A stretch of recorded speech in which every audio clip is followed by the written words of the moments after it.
Hello everybody, this is Congressman Keith Ellison, and it's a pleasure to come before you to talk about the work that I've been doing on your behalf in Congress. The number one issue remains good jobs. Though Minnesota's unemployment rate is below the national average, it still is excessively high, way too high in many parts of the 5th Congressional District.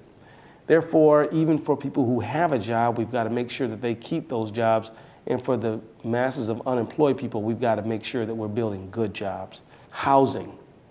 Housing continues to be a vital need in our district. The housing market crash has made it very difficult for many Minnesotans to find a home they can afford for their family.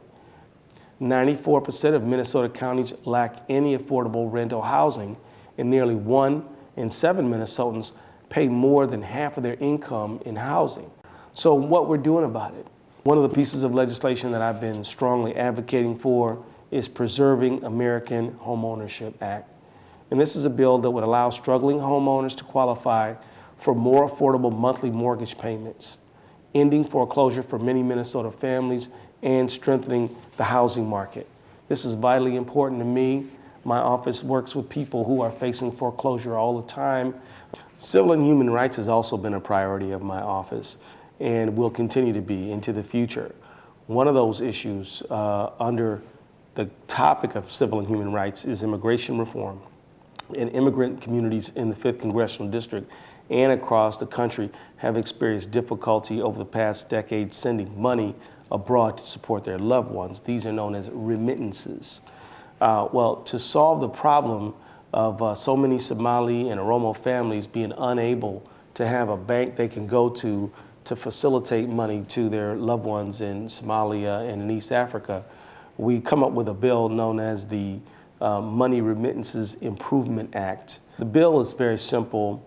It simplifies the oversight for money services businesses. Money services businesses are known as MSBs. And so by simplifying the oversight for MSBs and other non-bank institutions, the bill also provides financial institutions like banks and others that collaborate with MSBs more assurances that the federal and state regulators are coordinating. This will literally help thousands of our friends and neighbors and citizens of Somali heritage and Oromo heritage in the 5th Congressional District. As you also know, environmental sustainability is now and will always be a key priority of my office. And to move that agenda forward, I've introduced the End Polluter Welfare Act along with my friend and colleague, Senator Bernie Sanders.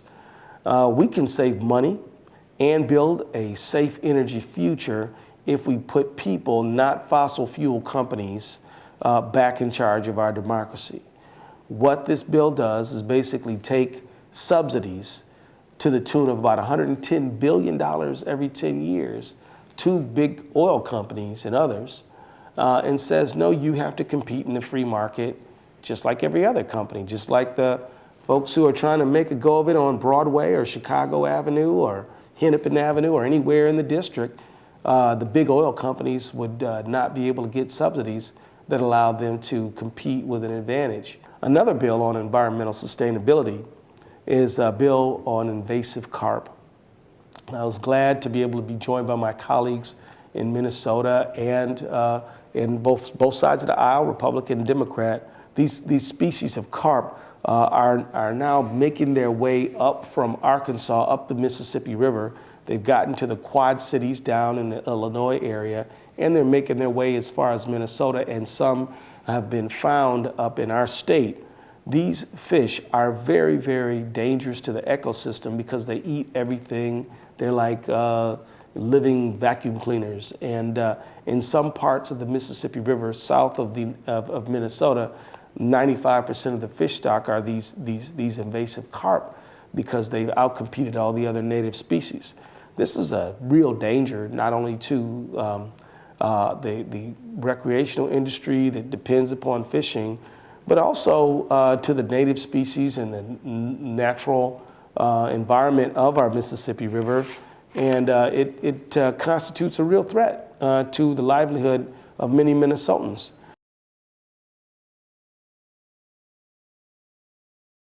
Everyone knows about the fiscal deadlines Congress is facing right now at the end of the calendar year.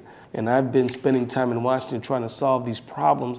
I want you to know that I've been very busy working with my colleagues trying to come to a conclusion that is fair to everyone concerned and also meets the needs of our nation's economy and our budget.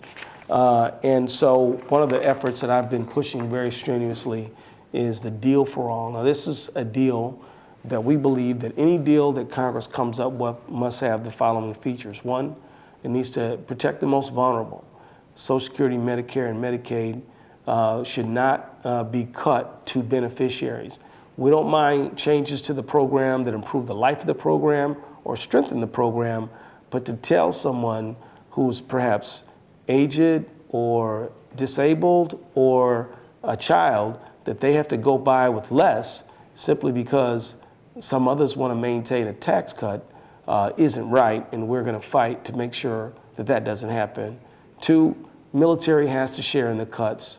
Three, the top 2% of the income stream, the well-to-do have got to pay their fair share, and many of them would like to, but we're having trouble passing a law to allow them to. And then finally, we've got to have a jobs component to help make sure the economy continues on the road to recovery. It is an incredible privilege to be able to represent you. I do a better job when I hear from you and know what you think about these important issues facing our nation. This is Congressman Keith Ellison. It's an honor to represent you, and please do stay in touch.